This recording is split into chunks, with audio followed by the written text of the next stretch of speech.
¿Cómo usted analiza ese llamado del presidente a la consulta popular? ¿A un inicio de la carrera electoral o un acto desesperado? Mire, yo estoy muy preocupada porque para mí cualquier, cualquier acto del gobierno que rompa la esencia de la democracia, que es la separación de poderes, me parece que es un acto inaceptable. Es decir, eso es lo que caracteriza la democracia. Y pensar que esto, una reacción del Congreso de aceptar o no aceptar, hay que ponerle en el contexto de lo que ha pasado en este gobierno.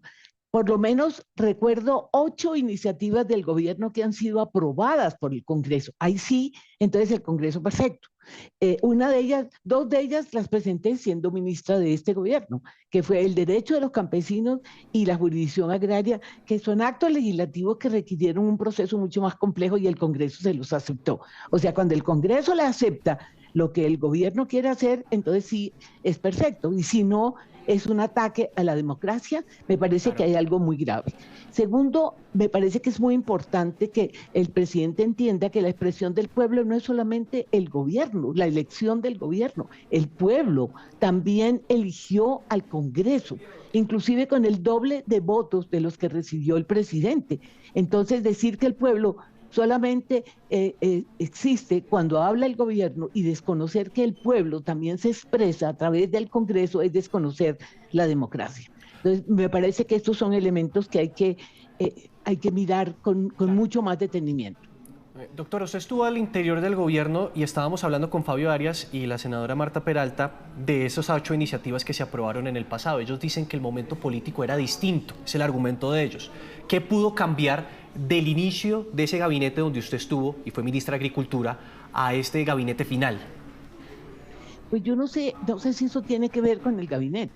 Acuérdese que nosotros salimos bajo una cosa muy grave que ha dicho el gobierno, que nosotros traicionamos el proyecto. En mi caso, saqué 2 proyectos, por lo menos los presenté y se aprobaron finalmente, y me costó mucho llegar a un acuerdo para poderlos presentar. Y también se hizo la reforma tributaria que le hizo el ministro Campo.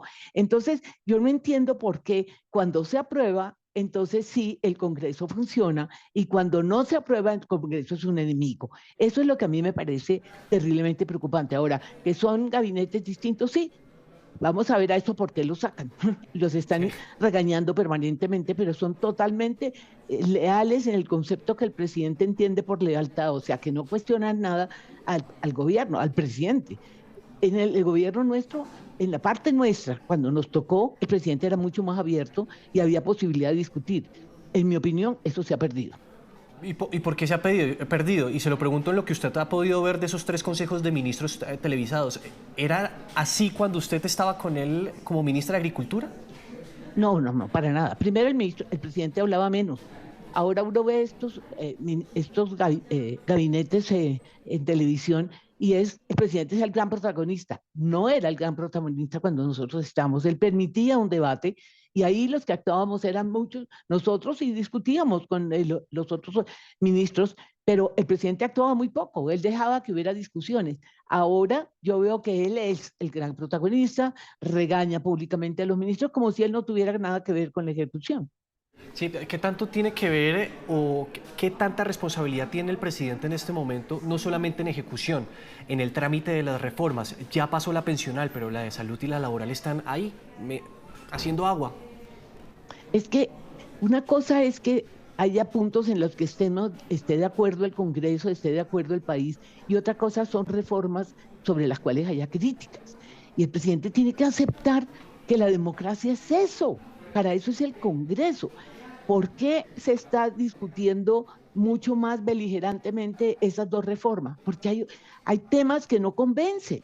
En el caso de la reforma laboral hay un estudio del Banco de la República y se lo he oído a muchos pequeños empresarios que demuestran que con la reforma se va a perder empleo, se van a afectar tremendamente las pequeñas empresas. No se habla de informalidad, no se genera empleo, no hay nada para aumentar la productividad de una mano de obra que necesita precisamente para tener mejores ingresos, tener una mejor productividad. Esto va mucho a lo que quieren los sindicatos, que es una parte muy pequeña del empleo que tiene Colombia. Entonces, cuando no hay acuerdo, entonces el Congreso es enemigo. ¿Dónde está la democracia?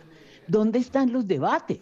Es que eso es lo que el Congreso no es el notario del presidente. El Congreso está elegido por el pueblo, es pueblo también, y además de eso tiene su obligación fundamental, que es debatir lo que presenta el gobierno. Entonces, si el gobierno le presenta algo que al Congreso le parece bien, entonces el Congreso sí funciona, y si no, son enemigos.